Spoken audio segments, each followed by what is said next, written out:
Hi అండి, welcome to honey fashionable. ఈరోజు నేను వాకింగ్కి వెళ్తూ ఒక చిన్న వీడియో షార్ట్ తీసానండి. నాకు చాలా ప్రశాంతంగా అనిపించింది. రోజు థ్రెడ్ బ్యాంగిల్స్ మగ్గం వర్క్స్ చేస్తూ ఉంటాను కదా, అట్లానే కూర్చుని ఉంటాను కదా. ఈవినింగ్ 5 కల్లా ఖచ్చితంగా వాకింగ్కి వెళ్తానండి. వాకింగ్ అనేది హెల్త్కి చాలా ముఖ్యం కదా, సో అందుకనే నేను వెళ్తాను. అలాగే కూర్చొని ఉండడం వల్ల చాలా బ్యాక్ పెయిన్ వస్తుందండి. ఇలా వాకింగ్కి వెళ్ళడం వల్ల హెల్త్ నార్మల్ అవుతుంది. చూసారు కదా, ఇక్కడ చిట్టి చిట్టి దోసకాయలు ఉన్నాయి. ఇవి వంట చేసుకుంటారో కూర వండుకుంటారో లేదో నాకైతే తెలియదండి. మీకు ఎవరికైనా తెలిస్తే కామెంట్ చేయండి. చాలా చిన్న చిన్నగా క్యూట్గా ఉన్నాయి.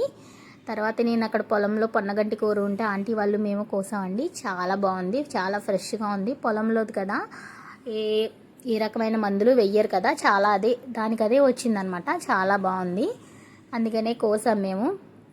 మా పిల్లలకి చాలా ఇష్టంగా తింటారండి ఆకుకూర, ఎందుకంటే కళ్ళకి చాలా మంచిది పొన్నగంటి కూర. ఇందులో కొంచెం పల్లీలు, పుట్నాల పప్పు, కొబ్బరి వేసి ఫ్రై అయిపోయిన తర్వాత అందులో చల్లితే కనుక కూర చాలా చాలా టేస్టీగా ఉంటుందండి. మా పిల్లలు అయితే చాలా ఇష్టంగా తింటారు. మీకు వీడియో కనుక నచ్చితే ఖచ్చితంగా లైక్ చేయండి, షేర్ చేయండి అండ్ సబ్స్క్రైబ్ చేయండి. చూసారు కదా పొన్నగంటి కూర ఎంత ఫ్రెష్గా ఉందో. చాలా థ్యాంక్స్ అండి వీడియో చూస్తున్నందుకు. కీప్ వాచింగ్ హనీ ఫ్యాషనబుల్ అండి. Thank you so much. Thank you.